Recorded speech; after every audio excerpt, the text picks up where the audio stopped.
Whether the millets are also more towards the natural farming compared to the wheat and rice?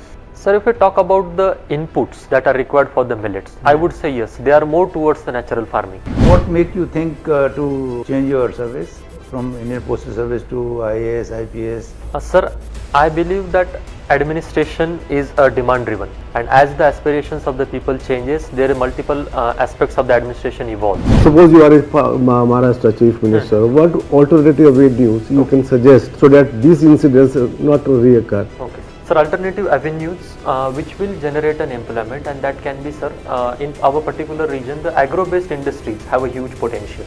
So suddenly these things have happened. What were the major reasons?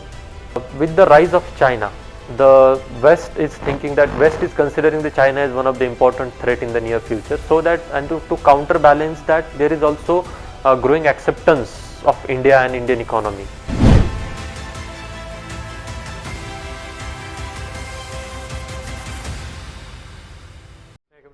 Come in. Please come in. Good afternoon, sir. Have your seat. Thank you. Shiva, Yes. you are from Maharashtra. Yes, sir. Your family background, agriculture? Yes. Okay. Now, this year is the International Year of Millets. Sorry to interrupt, sir. Sir, before we move ahead, I have a hearing issue. Okay. So I would like you to Okay. be loud. Okay. Okay. Okay. Okay. This year is the International Year of Millets. Yes, sir. So, up to 1960s, the position of millets was very good. Yes. Contribution of the millets in the food baskets was very good. Yes. And it lost its importance, and again the emphasis is being given on millets. Yes. So whether the declining importance of millets in the 60s onwards was intentional or it was just accidental, and if it was intentional, whether that was a right strategy, and now re-emphasizing on that is a right strategy and at a right time. What you have to say? Yes, sir. Sir, the emphasis more given in 1960s through the program of the Green Revolution. But sir, whether it is the question of intentional or that, I would say it was a necessity, because we have to ensure the food security then, and at that point of time there were not much research, and the productivity of the millet crop was quite low compared to the wheat and the rice. So after that we ensured the good amount of the food security, and currently India is among the leading exporter of the wheat and the rice. But sir, what happened with the Green Revolution, there come the certain problems, like we use the fertilizers, we use the lots of huge amount of the water for the rice and the wheat. Because of that, the environmental problems creep in. For example, increasing the soil salinity in the regions of the Green Revolution belt, like the Punjab and the Western UP, and also declining the groundwater. So because of that, there comes the new thinking that we should go for the evergreen revolution. And the millets are considered to be environmental friendly, and millets are also considered to be more nutritious compared to the wheat and rice, and because of that they are called as a nutri cereals. And nowadays the focus, I would say, is a quite a good policy that we are focusing on the millets. It will ensure the food security, it will ensure the nutritional security, as well as it is beneficial for the environment. Okay, now what is the productivity of the millets vis-a-vis wheat and rice, whether we are comfortable now as these productivities is concerned, or whether again it will reduce the profitability of the farmers? Yes, sir. Right now the productivity of the millet is an issue. Compared to the wheat and the rice, the productivity of the millet is less. Yeah. But sir, to improve the productivity, we need to first focus on that. We need to first mainstream the millet. If there is a market demand, then the farmer will grow, and eventually the agriculture extension and the research will happen in the millets, so that the productivity can be improved. So in my opinion, if we focus on the millets from the highest policy level, then there will be a research in the millets, and eventually we can match the productivity which rice and wheat is having. Whether the millets, because basically millets are not grown all over the world. whether the lack of research and development is due to that. Sorry, sir. The lack of research and development on millets is due to the fact that this is not grown worldwide, or it is grown basically by the developing and underdeveloped countries, or what are the reasons why there is not much research and development on the millets? Sir, I would say there was also this angle that there is millets were considered to be the poor man's food. So that might be one of the reasons that the developed countries, they more dominant, wheat is more dominant there. So there was not a quite good amount of the research on the millets. But sir, even nowadays, I think in the Africa and in Asia also, the countries are focusing on the millets and they are also undergoing the research. For example, sir, one of the agriculture university in India, I forgot the name, they are now developing the high yielding varieties of the jwari, so that the amount of productivity of the jwari can be increased, so that farmer can use that jwari. And sir, there is also another reason that the millets, the product of the millets were not found in the supermarkets and not found in the restaurants because of the lack of demand. If there is a demand comes, then there will be investment, and with that the research and development will also happen in the millets. Okay, whether the millets are also more towards the natural farming compared to the wheat and rice? Sir, if we talk about the inputs that are required for the millets, I would say yes, they are more towards the natural farming. Okay. For the millets, we are not requiring that much amount of the fertilizers and that much amount of the pesticides. For the millets, it can be grown in the sustainable environment with the in particular agroclimatic regions. So I would say it's more towards the natural farming compared to the rice and wheat. Okay. Now, with regard to the agriculture, another question I would like to ask is about the post-harvest management of the agriculture produce and the basic steps which are needed for that and which are being taken care of. Okay. Sir, Indian agriculture is I would say is a very riskiest business. And in that the risk is on the two front. One is the production side and another is the post-harvest. Sir, in the post-harvest, the losses are amounting up to 30%. So there are huge losses. So in my opinion, following steps can be taken. First is there should be, for the horticultural crops especially, there should be a cold storage systems, and that should be the very near to the farms. That is first thing. Second thing, so there should be a proper value addition chain, and which should be connecting from the farmers end to the consumer. So there should be in between the cold storage vans and all that kind of infrastructure. Cold chain. Yes, sir. And lastly, sir, because of the lack of market infrastructure, the issues in the APMC, there is also losses for the other crops other than the horticulture. So that should be taken care of. And so the steps that government is taking is that, sir, there is a scheme for the cold storage infrastructure development. So under that they are developing the warehouses and the cold storage, that is also taken care of. And sir, apart from that, the central government is also pushing the APMC reforms. The Model APMC Act enacted, given by the Niti Aayog also. So the states center is encouraging the state to undergo the reforms for the reduction of the post-harvest losses, mainly in the APMCs. All these reforms were introduced in these 3 agriculture acts which were bills earlier, and the government had to withdraw them. Yes. So whether these suggested reforms were anti-farmers, what were the main reasons of the protest on these agriculture reforms, wherein the APMC was also one of the act? Yes, sir. Yes. Sir, the 3 Farmers Acts were more dealing with the structural issues in the Indian agriculture. And so the first act that was more concerned with the APMC, and the farmers were protesting for all the 3 acts. But sir, in my opinion, the reasons for the protest are various. First is there was a not proper consultation with the farmers, and farmers were not involved in the framing of the policies. And second is, sir, there is also a big issue in the first act, that is the plan was to have a private market yards where the APMC would not be controlling that, and in that case, sir, there was a possibility that if the traders forms a cartel, and if they decided to give us a certain rate, then there won't be any regulation, was the first issue. Okay, another issue which I would like to have your opinion is that having a choice whether the amount which is being given as a Kisan Samman Nidhi Yojana is, if there is a choice whether that amount should be used for the minimum support price, whether that will be much better than to continue with the Samman. Samman Yojana, Krishak Samman Yojana. Okay, sir. So can I think for a moment? Yeah. Thank you, sir. Sir, in my opinion, both the things, that MSP and the PM Kisan, they deal with a different aspect of the agriculture. The PM Kisan deals with the input side expenditure that they are given to the farmers for managing the inputs, that the PM Kisan.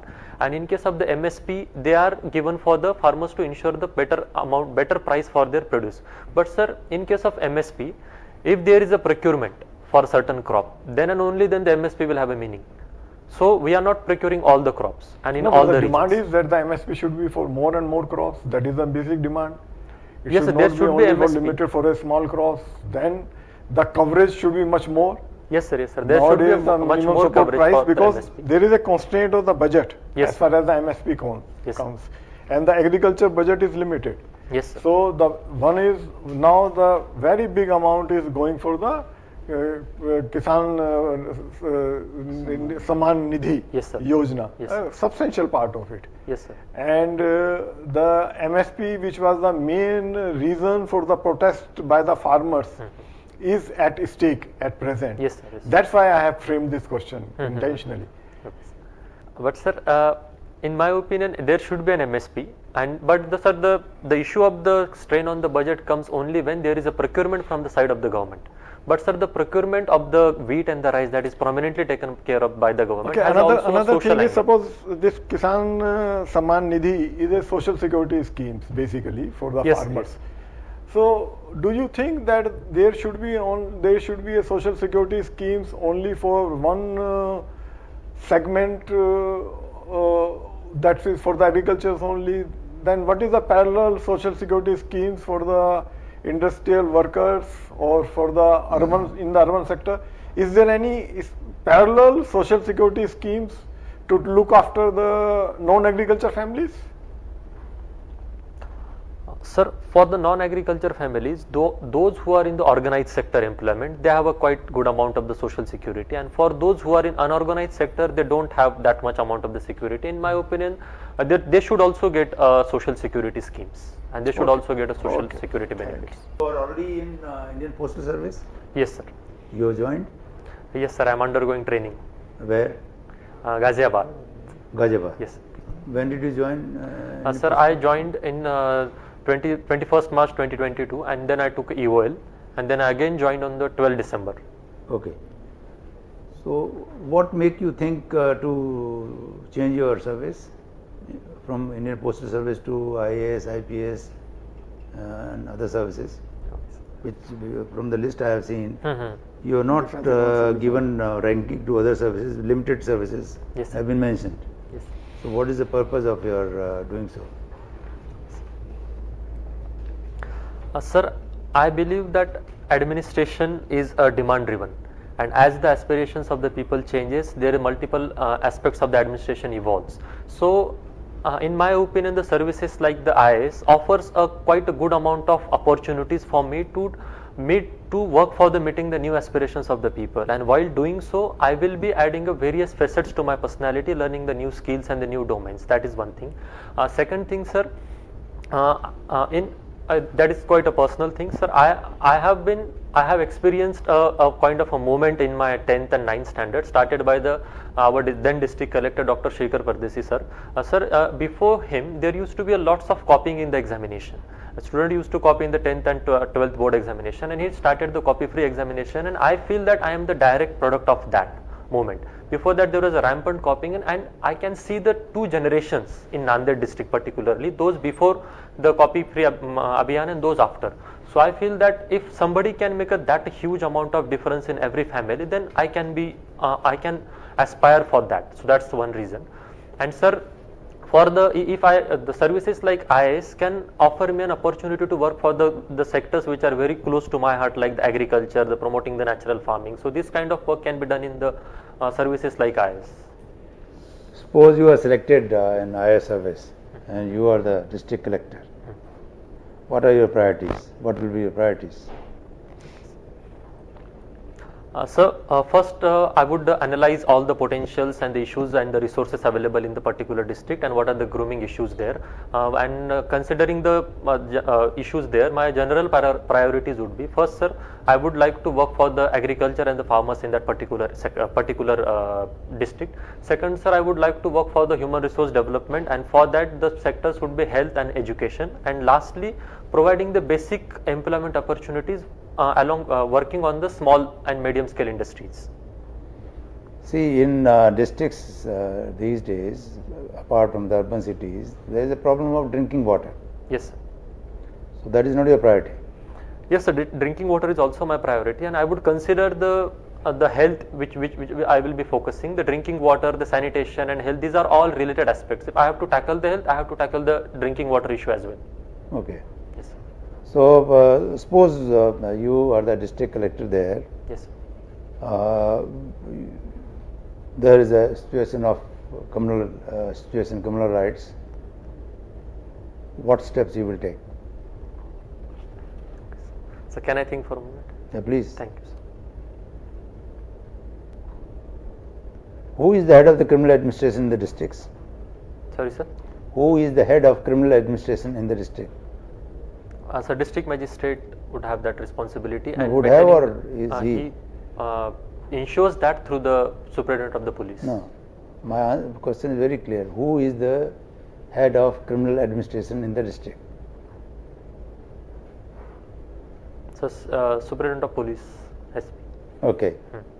So in criminal rights situation, as a district collector, how will you react? What will be your step-by-step reaction to all this?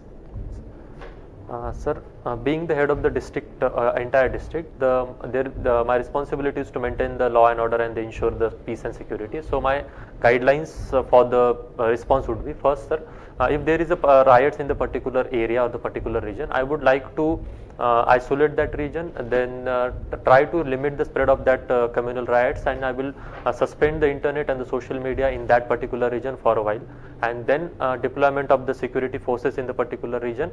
And thirdly sir, I would also talk to the leaders of the particular community and those who are and I would try to pursue them that they should sit through the district peace committee, and so that I can solve the issues. And lastly sir, I would also ensure that those who are guilty and those who started it severely punished, so that the strong deterrence will be ensured for the future. In your reply, you have ruled out the superintendent of police. You have said, I will do this, I will do this. Sir, I said that I will issue the guidelines. I will ensure that. Guidelines to whom? Guidelines Because that. you are head of the district. Yes sir. But you are not head of the police department. Yes sir. Yes. So what will be your role as a coordinator? What will be your role? Sir, I think the information that the knowledge I am currently having about the role of the district collector, I would just issue a broad guidelines, the broad instructions that these steps can be taken for and the actual ground management will be done by those who are there by the following. Anyway, suppose you are posted in Thane Sorry, as sir. a district collector. In? District collector, Okay. Thane, Okay. which is a commissionerate. Yes. Then what is your responsibility? Do you have any responsibility on dealing with law and order in commissionerate system? Sir, I am not aware of what exactly the division of the power in the commissionerate. I need to look into that. Okay, but since you are aspiring to upgrade yourself Yes, sir. to these services, Yes, sir. this is a very important area. Anyway, Yes, I should know this. yeah. G20, have you heard of G20? Yes, sir. India is now heading G20. Yes, sir. Is it by election, by selection, or by rotation that India is the head of G20? Is it by election, by selection, or by rotation? Sir, it's by rotation, I think. Okay. Who was heading this before that? Indonesia was heading before India, and South Africa will head it next. Can you name these some important countries in this G20? So Indonesia, then Russia, China, USA, these are the few countries that I am recollecting right now. So if we take only these three countries, Russia, China and America, Okay. they are diagonally opposite to each other. You think G20 will serve some purpose in this? Sir, there are lots of discussion about the G20, whether India has achieved objective or it will serve any purpose, sir. But in my opinion, sir, yes, sir, G20 is one of the important grouping of the world, multilateral grouping. So it will serve its purpose, and that can be seen in the following. So first is in the foreign ministers meeting in the G20, they issued the task 20, in which, sir, there is only 2 points on which there was not a consensus, and which are related to the Russia-Ukraine war. But, sir, on all other 18 points there was a wide consensus, and the issues like the climate change, the issues like the tackling the cryptocurrency, and its there was also agreement in the finance ministers meeting related to cryptocurrency, and also the issues of the global multilateral reforms. India is pushing for that. So these are the areas, in my opinion, the G20 can become a very crucial. Well, it is said that NATO reached at the door of Russia. Russia did not reach on the door of NATO. What do you say?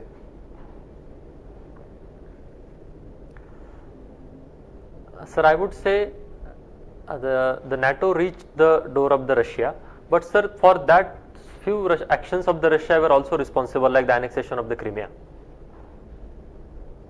No, I made a statement.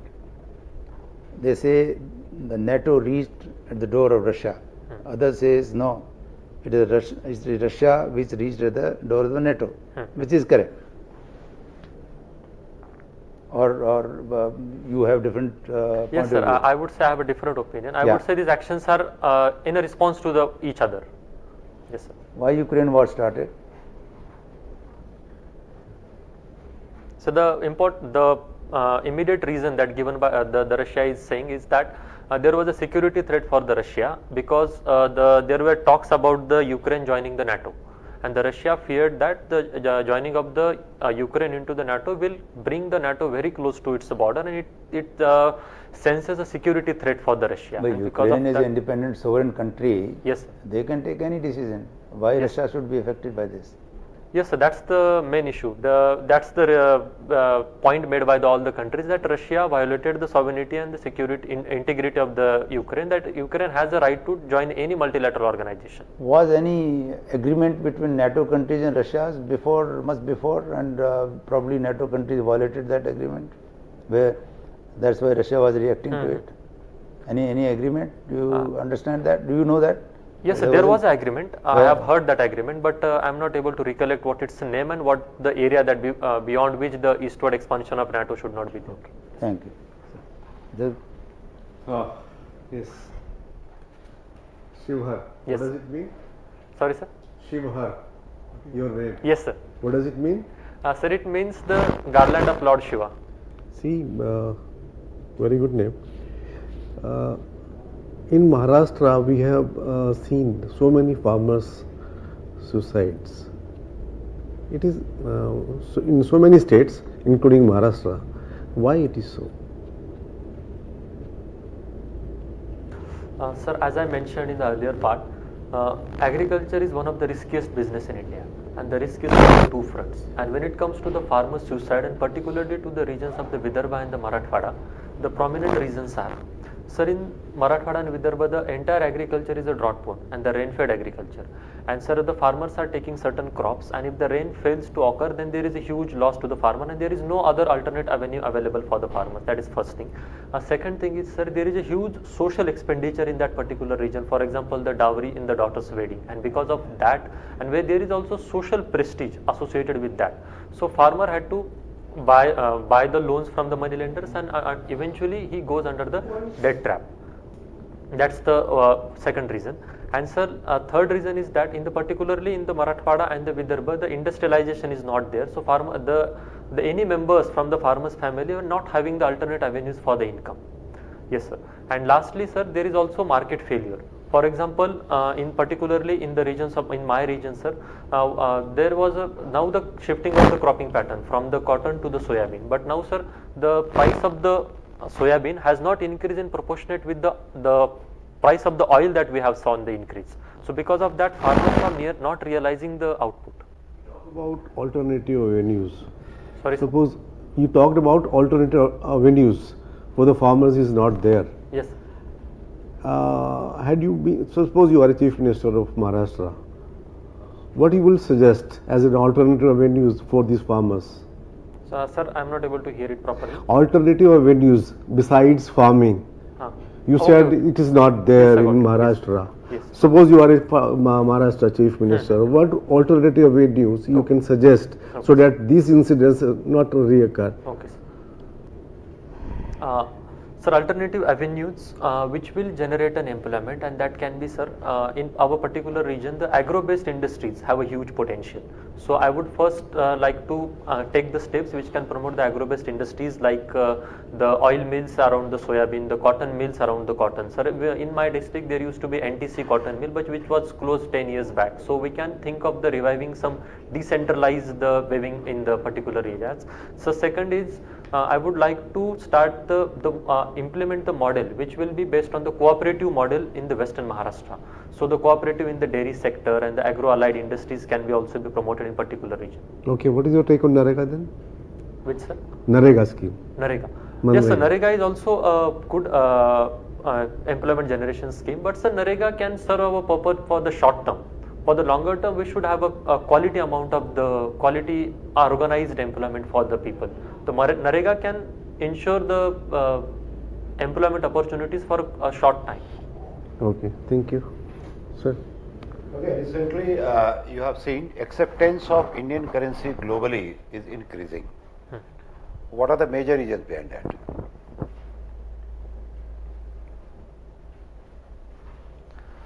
So the major reason could be that overall the India's say in the global affairs is increasing, and also the Indian economy is one of the fastest growing economy in the world, and we have a target set of the 5 trillion and we just touched the 3 trillion. So the overall increasing economic clout of India and managing its international affairs well, I think that could be the reasons that the Indian currency is gaining more importance. And also, sir, with some countries that we are directly dealing in the rupees because of the sanctions from the America. Yes, sir, suddenly these things have happened. What was the major reason? So the one reason that I am thinking right now is with the rise of China, the West is thinking that West is considering the China as one of the important threat in the near future. So that, and to counterbalance that, there is also growing acceptance of India and Indian economy. So that is one reason I am officially thinking. Chinese currency is hard currency. Sorry, sir. Chinese currency yuan. Yes. It's official hard currency. Yes. But except for China and one more country, no one is using. But Indian currency officially is still, okay, it's a soft currency. But why almost 80 countries they have shown their interest? Sir, in particularly in case of the China, there might be the reason that they are about the political systems of the China. So it's considered to be an autocratic state and not a true democracy, substantive democracy, where India is a democracy and the people have a trust in the democracy and Indian economy also. That could be one reason. And second thing is, sir, the China is infamous for the debt trap diplomacy as well. So giving the loan on the concessional terms and which eventually leading to the debt trap. So India is not doing such activities. But loan given by the China, they are not provided in terms of yuan. They are in terms of dollar. Yes, sir. Sir, in some countries they are also going for the currency swap loan type of loans as well. Okay, sir. Yes, Shivhar, your interview part is over. Now it is